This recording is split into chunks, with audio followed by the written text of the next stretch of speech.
मंडळी नमस्कार. मी उत्तम कुमार एबीसी न्यूज नेटवर्कच्या मराठी एपिसोडमध्ये आपल्या सगळ्यांचं पुन्हा मनापासून स्वागत करतो. आज आपण एका वेगळ्या विषयावर चर्चा करणार आहोत. वेगळा विषय असा आहे महाराष्ट्रातील राजकारण. आता तर वेगळं म्हणण्यासारखं काही नाहीये, कारण महाराष्ट्रातील राजकारणात रोज नवीन घडामोडी घडत असतात. महाराष्ट्राचं राजकारण रोज वेगळ्या वळणावर पळत असतं, वेगळ्या वळणावर धावत असतं.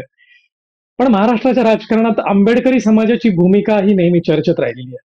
प्रमुख नेते वेगवेगळ्या पक्षांमध्ये आणि गटांमध्ये विभागलेले असताना आंबेडकरी समाजाची भूमिका काय असते? आंबेडकरवादी पक्ष संघटना आणि सध्याच्या राजकारणात दलितांचा केवळ मतांसाठी उपयोग केला जातो का? वंचित घटकांना पक्ष आणि त्यांचे नेते कधी समजून घेणार आहेत? अशा अनेक प्रश्नांवर नेहमीच खल होत असतो, चर्चा होत असते, संवाद साधला जातो. आजही आपण हा विषय घेऊन येणार आहोत, परंतु जरा ग्राउंड रिपोर्टला काय परिस्थिती आहे, सर्वसामान्य माणसे याबाबत काय विचार करतायत, याबाबत आपण चर्चा करणार आहोत. आणि आपल्यासोबत संवाद साधणारा एक अशी व्यक्ती की जिनं विधानसभा आणि लोकसभेच्या रणांगणामध्ये अगदी ग्राउंड रिपोर्टिंग केलंय. केवळ महाराष्ट्रात नाही, तर उत्तर प्रदेशातल्या ग्राउंड रिपोर्टिंगचा त्यांना अनुभव आहे, तेलंगणातल्या ग्राउंड रिपोर्टिंगचा त्यांना अनुभव आहे.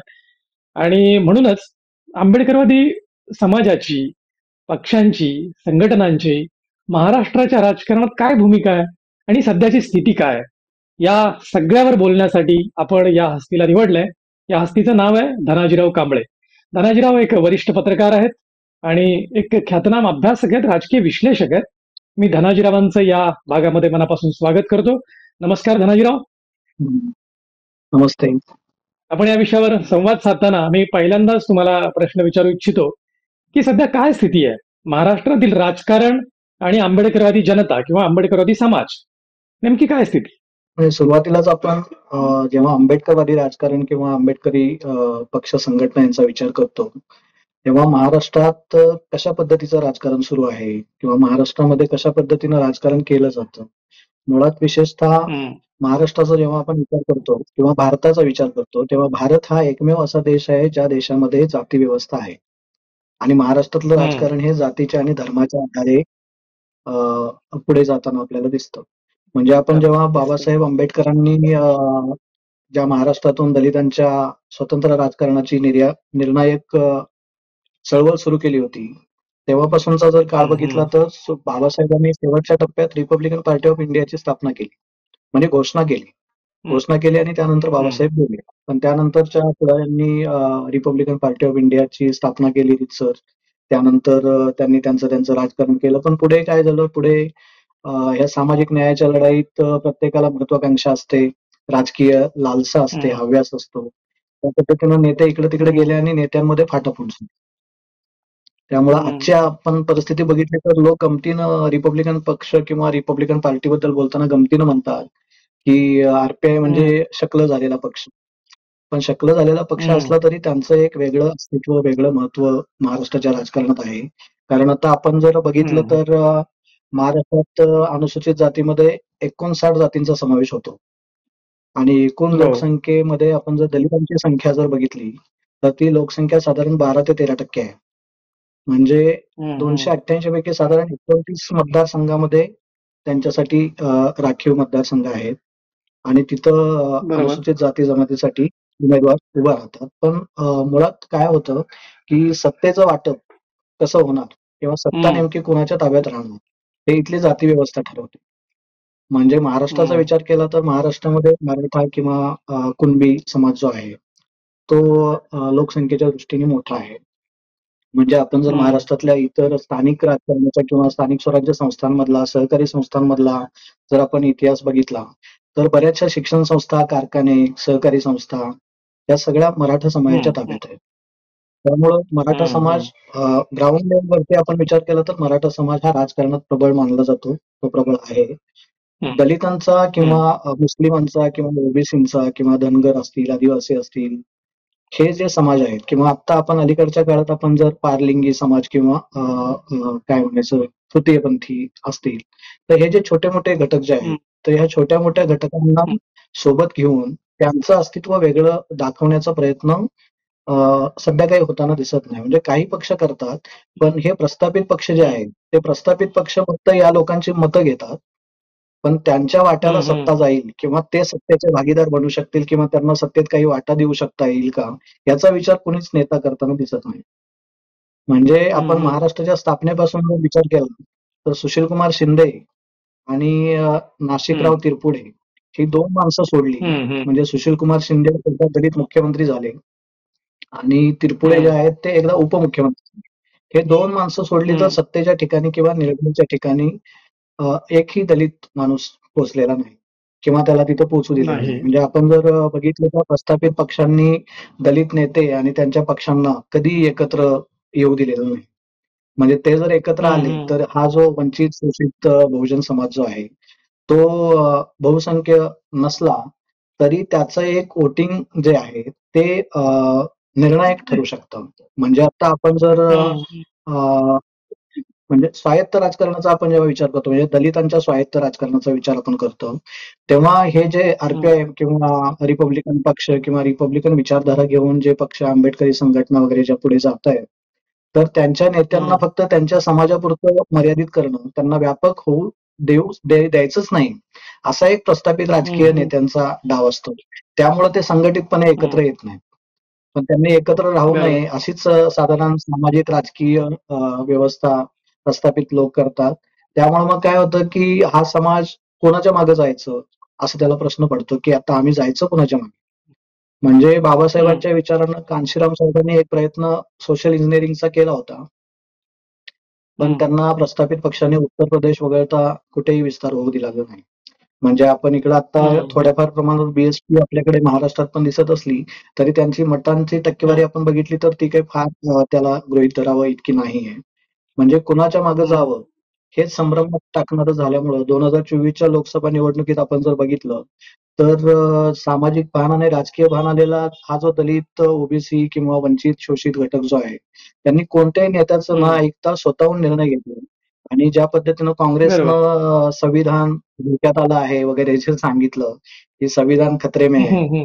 संविधान बदललं जाऊ शकतं. तर त्याच्यामुळं एक नॅरेटिव्ह महाराष्ट्रामध्ये आणि एकूणच देशामध्ये झालं होतं, की संविधान धोक्यात आलेलं आहे. त्यामुळं दलित समाजानं किंवा ह्या जे संविधानवादी लोक आहेत, जे आंबेडकरवादी लोक आहेत, त्यांनी स्वतःहून निर्णय घेतला आणि ते यावेळेला थोडेसे बाजूला गेलेले किंवा काँग्रेस आणि महाविकास आघाडी किंवा इंडिया आघाडीच्या बाजूला गेल्याचे दिसले. म्हणजे 2024च्या इलेक्शनमध्ये लोकसभेच्या इलेक्शनमध्ये म्हणून थोडे भाजप आणि त्या महायुतीच्या लोकांच्या खासदारांची संख्या कमी झाली. पण आपण बाबासाहेब आंबेडकर यांनी मराठवाड्यात पण जसं कांशीराम साहेबांनी जसं सोशल इंजिनिअरिंगचा प्रयत्न उत्तर प्रदेशात केला होता, तसा आपल्याकडे बाळासाहेब आंबेडकरांनी सोशल इंजिनिअरिंगचा प्रयत्न अकोला पॅटर्न पासून केलेला आहे.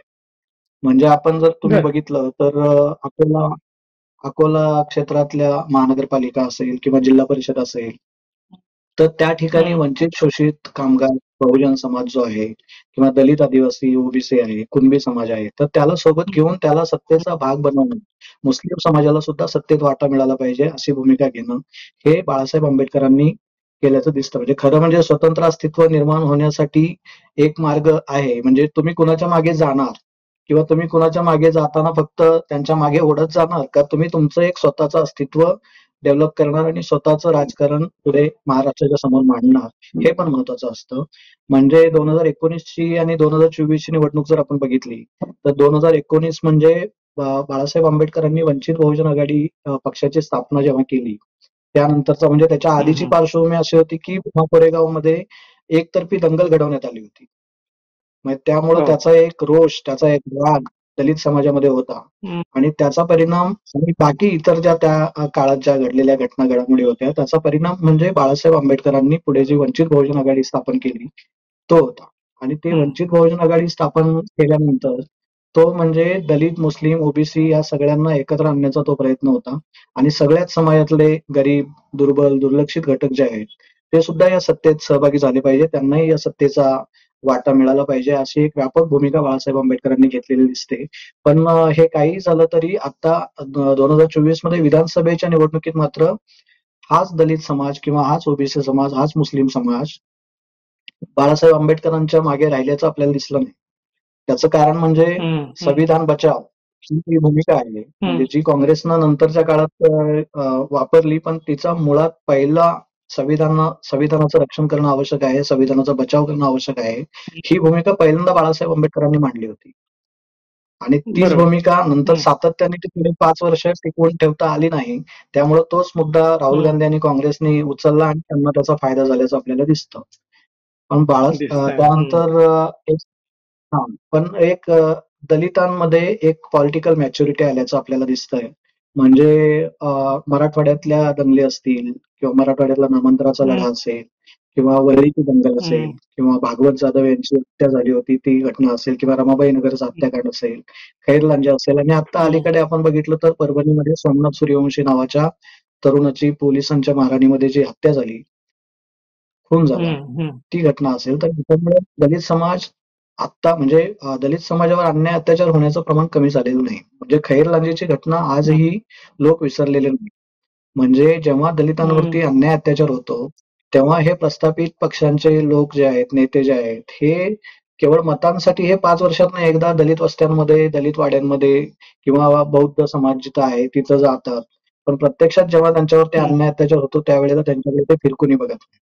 म्हणजे केवळ मतांचं हम्म, राजकारण करण्यामध्ये त्यांना रस दिसतो आणि त्यांना यांच्या हम्म, अन्याय अत्याचार झाल्यानंतर त्यांच्यासोबत उभं राहावं किंवा त्यांना न्याय मिळवून हम्म, देण्यासाठी आपण संघर्ष करावा किंवा सरकारी व्यवस्थेला जबाबदार धरून त्यासाठी प्रयत्न करावा, पाठपुरावा करावा, असं त्यांना वाटत नाही. म्हणजे आता आपण परभणीची घटना असेल किंवा भीमा कोरेगावची दंगल असेल, तर या सगळ्या ह्याच्यामध्ये हम्म, बाळासाहेब आंबेडकर सोडले, तर बाकी कुठलाही नेता ठामपणे त्यामागे पाठपुरावा करतोय असं वाटत नाही. त्यामुळं बाळासाहेबांच्या मागे एक राजकीय ताकद किंवा बहुजन, दलित, वंचित, शोषित समाज सगळा आहे. बाकी इतर म्हणजे रामदास आठवले असतील किंवा कवाडे असतील, गवई असतील, खोब्रागडे असतील, हे जे वेगवेगळे रिपब्लिकनचे गट जे होते, तर त्यांनी हम्म, त्यांच्या त्यांच्या महत्वाकांक्षा अ, डोळ्यासमोर डोक्यात घेऊन त्यांनी प्रस्थापितांसोबत संगनमत केल्याचं दिसतं. पण बाळासाहेब आंबेडकरांनी तसं काही केलेलं नाही. बाळासाहेब आंबेडकरांचा हम्म, आजही यावर विश्वास आहे, की दलितांचं स्वतंत्र राजकारण उभं राहिलं पाहिजे. आणि त्या माध्यमातूनच आपण आपली ताकद दाखवून देऊ शकतो. म्हणजे आपण जर 2024 ची किंवा 2019 ची पण इलेक्शन बघितली, तर त्याच्यामध्ये रिपब्लिकन पक्षाला ज्या काही जागा त्यांच्याकडून दिल्या गेल्या होत्या, त्यात त्यांचे लोक निवडणूक लढले, पण ते त्यांच्या स्वतःच्या चिन्हावर न लढता ते भाजपच्या चिन्हावर लढले होते. हे वेगळेपण म्हणजे बाळासाहेब आंबेडकरांचं म्हणणं आहे, की तुम्ही जेव्हा इतरांसोबत जाता आणि तेव्हा त्यांच्या पक्षांच्या चिन्हावरती लढता, तेव्हा तुमची वोटिंग शेअर नेमका किती आहे? हे समजा पण तुम्ही जेव्हा स्वतंत्रपणे हम्म, लढता तेव्हा तुमचं मतदानाची टक्केवारी किंवा तुमच्या बाजूला असलेला समाज, समूह जो आहे, तो किती टक्के आहे हे आपल्याला हम्म. समजायला मदत होते. तर तसं बाळासाहेबांनी केल्याचं दिसतं. म्हणजे बरोबर आहे. संविधान बदललं जाईल अशी भीती घालून त्यांनी जे राजकारण 2024 ला केलेलं दिसतंय. तर तेव्हा हम्म, हे हम्म, सगळे प्रश्न जे दलितांचे जे प्रश्न आहेत, ते सोडवायसाठी हम्म, कोण हम्म, येणार? म्हणजे फक्त दलितांना हम्म. भावनिकदृष्ट्या साथ घालणे आणि त्यांचा उपयोग करून घेणे, एवढंच प्रस्थापितांनी आतापर्यंत केलंय. म्हणजे त्यांच्या जेव्हा हम्म, जगण्या-मारण्याचा प्रश्न उभा राहतो किंवा त्यांच्या रोजगाराचा प्रश्न उभा राहतो, त्यांच्या बेरोजगारीचा प्रश्न उभा राहतो, त्यांच्या दारिद्र्याचा प्रश्न उभा राहतो, त्यांच्या नागरी समस्या असतात, तेव्हा हे लोक काहीच करत नाही. म्हणजे सत्ता खरं तर लोकशाहीचा अर्थ काय आहे? लोकशाहीमध्ये तुम्ही हम्म. सत्तेचं विकेंद्रीकरण झालं पाहिजे. सत्ता अशी खालपर्यंत पाजळत यायला हवी ना. तर ती तशी होताना दिसत नाही. सत्ता एकाच समूहाकडे, ती एकाच मोठी. जात वर्गाकडे ती कायमपणे राहिलेली दिसते. म्हणजे सत्तेतला वाटा हा हम्म, वंचित, शोषित, दुर्बल घटकांना कधी मिळणार? कधी मिळणार आहे? हम्म. त्यांनाही तो सत्तेचा वाटा मिळाला पाहिजे. त्याशिवाय सत्तेत त्यांचा प्रतिनिधी गेल्याशिवाय त्यांचे प्रश्न कसे सुटणार? किंवा त्यांच्या प्रश्नांकडे कोण सुटणार. लक्ष देणार? हम्म. त्यामुळं वंचित बहुजन तुम्ही आघाडी आता ही अगदी महाराष्ट्राच्या राजकारणातली हं, बोला, बोला. तुम्ही अगदी व्यवस्थित मुद्दे मांडले आता. तुम्ही एक शब्दप्रयोग फार छान वापरला, मला तो आवडला. Political maturity. जी दलित हो. समाजाकडे सध्या पॉलिटिकल मॅच्युरिटी येतेय, तर त्याची भीती बाळगून तरी या पक्ष संघटना किंवा पक्षांचे जे वेगवेगळे नेते आहेत, दलित संघटनांच्या हं, किंवा आंबेडकरवादी पक्ष संघटनांच्या, त्यांनी जागा व्हायला नको का? हं. की आता बाबा आपलं पूर्वीसारखं नाही करता येणार आहे. आता पूर्वीसारखं चला रे असं बरं. म्हटलं की सगळे मागे यायचे. आता तसं होता येणार नाही. आता त्यांच्या लक्षात आलंय. दलित समाजाच्या, बरोबर. बहुजन समाजाच्या हे लक्षात आलंय की आता नाही, हे फक्त आपला उपयोग करून घेतायत. हां. तर बरोबर. आपल्या अडीअडचणीला, आपल्या समस्यांना हे कधी उभे राहत नाहीत. हे एकदा लक्षात आलंय, तर हो. याची भनक किंवा याची जाणीव या पक्षांना कधी होणार आहे, नेत्यांना कधी होणार आहे? नाही, नेत्यांना ह्याची जाणीव आहे. म्हणजे आपण जर शिक्षणाचं प्रमाण बघितलं तर शिक्षणामध्ये दलित समाज मोठ्या प्रमाणात आहे. तो शिक्षित झालेला आहे. त्याला हम्म, सामाजिक भान आलेलं आहे. त्याने शिक्षण घेतलं असल्यामुळे त्याला हे कळतं की कोणत्या बाजूला जायचं आहे आणि कोणत्या बाजूला जायचं नाही. त्यामुळे आपण जर बघितलं तर तरुणांना मी जे म्हणालो की पॉलिटिकल मॅच्युरिटी जी आली आहे. म्हणजे आता आमच्या जगण्या मरण्याचा प्रश्न जो आहे तो सोडवणारा कोण माणूस असू शकतो? हे हम्म, समजायची किंवा हे कळायची त्यांची एक तयारी किंवा काय म्हणायचं बौद्धिक क्षमता किंवा व्यावहारिक क्षमता आलेली आहे. त्यामुळं कोणासोबत जायचं हे त्याला बरोबर कळलंय. पण जरी खरं. कळलेलं असलं तरी ज्यावेळेला निर्णय घ्यायचा आहे, त्यावेळेला आपण म्हणजे काय म्हणायचं सजग राहून किंवा डोळसपणे आता निर्णय घेण्याची वेळ आहे. म्हणजे फक्त सामाजिक चळवळ किंवा रस्त्यावरची लढाई करून आता आपल्याला फक्त चालणार नाहीये. तर तुम्हाला संसदेमध्ये, विधानसभेमध्ये पण तुमचे प्रतिनिधी गेले पाहिजेत. म्हणजे ते तुमचे मुद्दे तिथं लावून धरतील आणि तरच तुमचा प्रश्न सुटू शकतो. म्हणजे आपण हम्म, महाराष्ट्राच्या राजकारणात दलित समुदाय किंवा राजकीय वाटा किंवा त्यांचा न्याय यांच्या बाजूने काही होतोय, असं सध्या काही दिसत नाही. म्हणजे आजही नाहीये. दलित, ओबीसी किंवा मुस्लिम समाजाच्या लोकांना वेगवेगळ्या छोट्या-छोट्या गोष्टींसाठी सुद्धा संघर्ष करावा लागतो. म्हणजे अजूनही त्यांच्या वाट्याला संघर्षच असेल, तर मग गेल्या 75 वर्षामध्ये आपण लोकशाही शासन प्रणाली स्वीकारलेली असताना सुद्धा ही लोकशाही खालीपर्यंत का नाही आली? म्हणजे मताचा अधिकार सगळ्यांना हम्म, एकच. म्हणजे तो अगदी अंबानींना पण हम्म, एकच आणि इथल्या साध्या झोपडपट्टीतल्या माणसालाही एकच मताचा अधिकार. पण तरी सुद्धा ही हम्म, व्यवस्था बदल कधी होणार? म्हणजे ज्या हम्म, अंबानींसारख्या किंवा उद्योगपतींचे कर्ज माफ होतात, पण जो एखादा शेतकरी माणूस असतो, तो ₹5,000 आत्महत्या करतो. ही विषमता कधी नसतो. ही हम्म, विषमतेची दरी जर कमी करायची असेल, तर आता ही जी नवीन तरुण पिढी जी आहे, तर त्या तरुण पिढीने सजगपणे, जागरूकपणे या सगळ्या व्यवस्थेकडे बघायला पाहिजे. आणि हम्म, त्याशिवाय आपल्याला परिवर्तन दिसणार नाही. म्हणजे परिवर्तन केवळ हम्म, सामाजिक परिवर्तनच करून काही क्रांती होणार नाही. राजकीय परिवर्तन सुद्धा होणं आवश्यक आहे आणि या प्रस्थापित पक्षाने सुद्धा आता नव्या दमाच्या तरुणींना राजकारणामध्ये संधी दिली पाहिजे. त्याच्याशिवाय परिवर्तन पण हम्म, होणार नाही. म्हणजे ज्यांना आता आता त्यांना ह्याचं सगळ्याचं आकलन आलेलं आहे. म्हणजे ते राजकीयदृष्ट्या सक्षम आहेत निर्णय घ्यायसाठी. हम्म, त्यामुळे त्यांना हम्म, नेतृत्व करण्याची संधी सुद्धा मिळायला पाहिजे. हम्म. याच अनुषंगाने मला पुढे विचारावं वाटतं, दहाजीराव. काय होतं, आपण कितीही म्हटलो की राजकीय शहाणपण आलंय, पॉलिटिकल मॅच्युरिटी आली, पण निवडणुका आल्या की कुठलाही समाज असो, हं. दलित समाज असो वा कुठलाही समाज असो, तो पक्ष नेते म्हणतील त्याच्या मागे असा मेंढरासारखा वाहवत जातो. हं. आणि मग नंतर निवडून आल्यानंतर मग सोशल मीडियावर राग व्यक्त केला जातो, की "यार आमचं चुकलं" हं. किंवा "चुकीच्या माणसाला निवडून दिलं, चुकीचा नेता निवडला, चुकीचा आमदार निवडला, खासदार निवडला, नगरसेवक निवडला" वगैरे, वगैरे. पण मग निवडणुकीच्या वेळेलाच नेमकं हे शहाणं असण्याचं जे शहाणपण आहे आपण म्हणूया, पॉलिटिकल मॅच्युरिटी ही का गायब होते? मग त्या आमिषांना का बळी पडतो समाज किंवा कुठलाही समाज? नाही कसं होतं, की कोणतीही राजकीय म्हणजे एखादी इलेक्शन समोर असेल, तेव्हा बऱ्याचशा गोष्टी त्याच्या आधी घडलेल्या असतात. म्हणजे आधीची पार्श्वभूमी आपल्याला विसरता येत नाही. म्हणजे मतदानाचा हं, दिवस जो असतो त्याच्या आधी बरंच काही घडलेलं असतं. म्हणजे आपण कितीही म्हणत हं, असलो, की निवडणुकीच्या प्रक्रियेमध्ये पारदर्शकता असायला पाहिजे किंवा लोकांनी पैसे घेऊन मतदान करू नये. पण प्रस्थापित पक्षांना हं. आता सवय झाली, की तुम्हाला इतके पैसे दिले म्हणजे तुम्हाला इतकी एक गठ्ठा मतं मिळणार म्हणजे मिळणार. मग त्यांना खात्री पटली. म्हणजे मिळणार. लोकांना पण अशी सवय लागून गेली, की आता कोणतरी आपल्याला पैसे द्यायला येणार आणि मग त्यानंतर येणारच. आपण ठरवू, की कोणाला वोटिंग करायचं. पण काय झालंय, की हं, हं, जर आंबेडकरी जनतेचा विचार केला तर आंबेडकरी जनता ही भावनिक आहे आणि तिला प्रत्येकाच्या लढ्यांमध्ये गुंतवून ठेवायचं. तिला प्रत्येकामध्ये हं, गुंतवून ठेवायचं. तिला अस्मितांच्या लढाईमध्ये गुंतवून ठेवायचं आणि तिला राजकीयदृष्ट्या निर्णय घेण्यासाठी मजबूर करायचा अशी एक व्यवस्था इथे वर्षानुवर्ष काम करत आलेली आहे. त्यामुळे मग दलित समाज संभ्रमात सापडतो, की नेमकं आम्ही कोणाच्या मागे जायचं? म्हणजे जसं आपण परभणीचं प्रकरण बघितलं, की संविधानाच्या मुद्द्यावर तिथं जे काही घडलं म्हणजे संविधानाची विटंबना झाली. त्यानंतर ते आंदोलनामध्ये सोमनाथ सूर्यवंशीचा बळी गेला वगैरे. पण संविधान हं, हा देशाचं संविधान आहे ना. त्यामुळे ते फक्त संविधानाबद्दल काय झालं किंवा तर फक्त दलितांनीच रस्त्यावर यावं आणि त्याच्यावरती आवाज उठवावा असं काही नाही. संविधान हे प्रत्येक हं. नागरिकाची जबाबदारी आहे. ती आपल्या सगळ्यांची जीवन पद्धती आहे. त्यामुळे आपण हम्म. संविधानाबद्दल कोणी काही बोलत असेल तर सगळ्यांनी समाज म्हणून, नागरिक म्हणून आपण संविधान स्वतःप्रती अर्पण केलं. आम्ही भारताचे लोक म्हणतो ना, मग आम्ही भारताचे लोक हम्म. जेव्हा हम्म. संविधानाची विटंबना होते, तेव्हा आपण घरात असतो आणि तेव्हा मग संविधानाचं रक्षण करायला फक्त कोणीतरी सोमनाथ सूर्यवंशी रस्त्यावर येतो. मग बाकीच्या रस्त्यावर समाजाला येतो. वाटत नाही का, की संविधान आपलं आहे. संविधान आमचं सगळ्यांचं आहे. संविधानाबद्दल राजकीय नेते पण काय काय बोलत असतात. तर हम्म. आपण हम्म. कोणत्या समाजाला कोणत्या मुद्द्यांवरती अडकवून ठेवायचं हे राजकीय लोकांना बरोबर कळतं. त्यामुळे ते चलाखी करून बरोबर. बरोबर आपल्याला ह्या सगळ्या भावनिक आणि अस्मितेच्या प्रश्नांवरती अडकवून ठेवतात आणि त्यामुळं जेव्हा राजकीय निर्णय निवडणुका. घ्यायची वेळ येते तेव्हा मग तो समजण्यात सापडतो. मग काय करावं हे कळत नाही.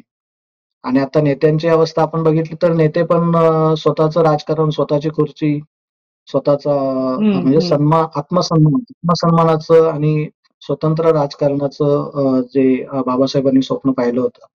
तर तसं आता ह्या महत्वाकांक्षी किंवा राजकीय लालसा असणाऱ्या लोकांकडे दिसत नाही. म्हणजे ते दुर्दैव नाही, म्हणायला तुम्ही लागेल. अगदी महत्वाचा मुद्दा मांडला, की सध्या त्यांना समाजाची गरज राहिलेली नाही. गरज कधी असते? फक्त हं. निवडणुकीच्या वेळेला असते आणि ताकद दाखवायच्या वेळेला, शक्ती प्रदर्शन करायच्या वेळेला असते. उत्तर प्रदेश आणि बरोबर. तेलंगणचे तुम्ही अगदी ग्राउंड रिपोर्टिंग केलं. तिथं जवळून तिथला समाज पाहिला, तिथले पक्ष पाहिले, तिथल्या संघटना पाहिल्या. काय फरक आहे महाराष्ट्राच्या राजकारणात आणि तिथल्या राजकारणामध्ये आणि समाजामध्ये? आता उत्तर प्रदेशचा आपण जर विचार केला तर उत्तर प्रदेशमध्ये दलित समाजाची संख्या जी आहे, लोकसंख्या जी आहे ती 22% आहे. उत्तर प्रदेशातलं हम्म. राजकारण हम्म. साधारण 10-15 वर्ष मायावती आणि कांशीराम यांच्या नेतृत्वाखाली उत्तर प्रदेशमध्ये राजकारण त्यांना करता आलं किंवा तिथं त्यांना 15 हम्म. वर्ष सत्ता मिळवता आली, राखता आली. त्याचं कारण म्हणजे तिथं हम्म. त्यांच्याकडं लोकसंख्येचं प्रमाण दलितांच्या हे 22% आहे आणि आपल्याकडचं लोकसंख्येचं हम्म. प्रमाण हे 12 ते 13%. त्यामुळं साधारणतः तुम्हाला इथं सत्ता मिळवायची असेल, तर ती सत्ता ही एकमेकाच्या मदतीशिवाय मिळणं अशक्य आहे. तुम्ही स्वतंत्रपणे अशक्य. जरी म्हटलं, की आम्ही स्वतंत्र किंवा वेगळे एकटेच लढू, तरी ती सत्ता मिळणं अशक्य आहे. कारण उत्तर प्रदेशसारखी सामाजिक, भौगोलिक परिस्थिती आपल्याकडे महाराष्ट्रात नाही. आणि नाहीये. हम्म. त्यामुळं तिकडं मायावतींना ते शक्य झालं, ते इथं महाराष्ट्रात तसं शक्य नाही होणार. हम्म. हम्म. महाराष्ट्रातली परिस्थिती वेगळी आहे. ते आणि वेगळं तेवढं आणि संख्याबळ तेलंगणाची आपल्याकडे नाही. नाही. तेलंगणमध्ये तेलंगण.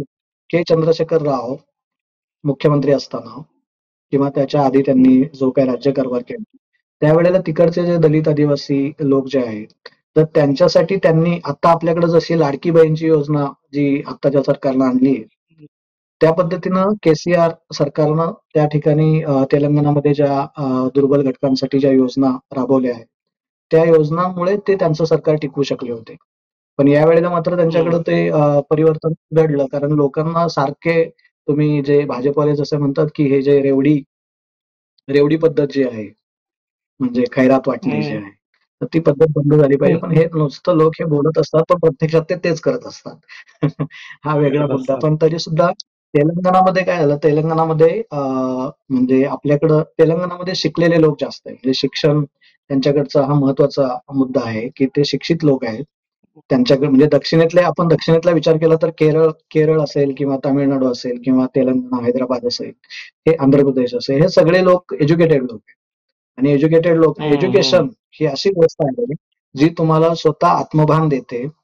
एज्युकेशन तुम्हाला हम्म. स्वतः विचार करण्याची ताकद देते. तसं आपल्याकडे कसं आहे, हम्म. आपल्याकडे गरिबी जास्त आहे, दारिद्र्य जास्त आहे. आपल्याकडं शिक्षणाबद्दल हम्म. एवढा अवेअरनेस नाहीये. म्हणजे जरी फुले-शाहू आंबेडकरांचं राज्य, फुले-शाहू आंबेडकरांचा महाराष्ट्र असं आपण म्हणत असलो, पुरोगामी राज्य म्हणत असलो, तरी प्रत्यक्षात आपण केवळ सत्ता मिळवण्यासाठी, राजकीय संगनमतानं, राजकीय सत्ता काबीज हम्म. करण्यासाठी केवळ जाती धर्मांमध्ये लोकांना भांडत ठेवून स्वतःची पोळी भाजून घेणं या हम्म. पलीकडे काहीही करू शकत नाही. पण या सत्तेच्या सगळ्या सारीपाटामध्ये जर आपण वेगवेगळ्या समूहांना, ज्या शोषित घटक जे आहेत, वंचित घटक जे आहेत, या छोट्या-छोट्या जात समूहांना जर आपण या मोठ्या सत्तेच्या वाट्यामध्ये छोटा-छोटा जरी वाटा दिला, तरी परिवर्तन होऊ शकतं किंवा सामाजिक बदल होऊ शकतो. सामाजिक न्यायाची जी परंपरा शाहू महाराज यांच्यापासून सुरू झाली, तो सामाजिक न्याय जर यायचा असेल, तर आपल्याला ह्या सगळ्या घटकांना जोडून, सोबत घेऊन आपल्याला पुढे जायला लागेल. त्याशिवाय राजकीय परिवर्तन किंवा स्वातंत्र्य, समता, बंधुता, न्याय आपण जे म्हणतो, ते खालीपर्यंत पोहोचणार नाही. म्हणजे आज सुद्धा विषम व्यवस्था इतकी आहे, इतकी विषमता आहे, ती सगळ्या क्षेत्रांमध्ये विषमता आहे. म्हणजे तुम्ही ती कुठल्याही क्षेत्रात गेलं तरी तिकडे विषमता दिसते. म्हणजे आपण अगदी मीडियाचा विचार जर केला तरी तिकडे सुद्धा विषमता आहे. म्हणजे सगळीकडं प्रत्येक म्हणजे या माणसांनी, दुर्बल घटकातल्या माणसांनी जन्माला आल्यापासून मरेपर्यंत फक्त संघर्षच करावा का? त्यांनी पण कधीतरी स्वप्न पाहिलेलं असेल ना, की आम्ही पण कधीतरी राज्याचे मुख्यमंत्री होऊ, कधीतरी आम्ही पण सत्तेत जाऊ. मग ती त्यांच्यापर्यंत कधी जाणार आहे? लोकशाही शासन व्यवस्थेमध्ये सगळ्यांना सगळे अधिकार आहेत ना. मग त्यांना पण सुद्धा आता तो गेल्या अधिकार काही मिळायला वर्षां पाहिजे यासाठी.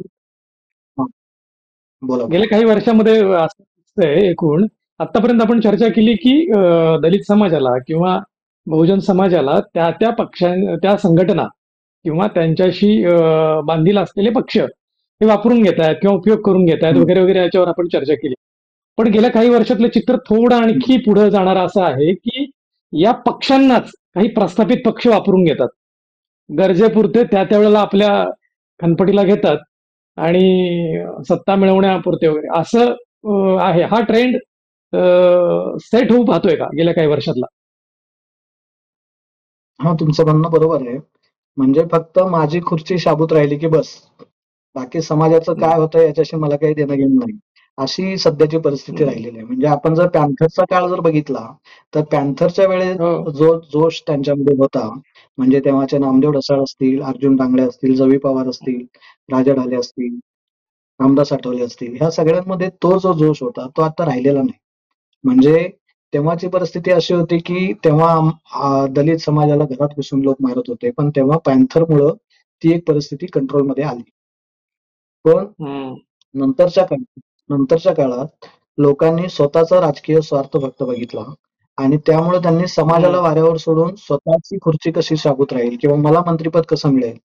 मला मंत्रिपद मिळालं की बस. हं. बाकी समाजाचं काय होतं याच्याशी मला काही देणं-घेणं नाही. अशी घेणं स्वतःपुरती देणं नाही. विचार बरोबर. करणारी प्रवृत्ती वाढली, तर मग समाजाचा विकास नाही होणार. पण हे तुम्ही म्हणता हं. तसं हा ट्रेंड पण वाढलेला आहे. पण तो समाजासाठी हं. घातक आहे. अशा पद्धतीनं पुढे जाऊन हं. फक्त नेत्याला मोठं करणं हा काय आपला उद्देश नाही ना.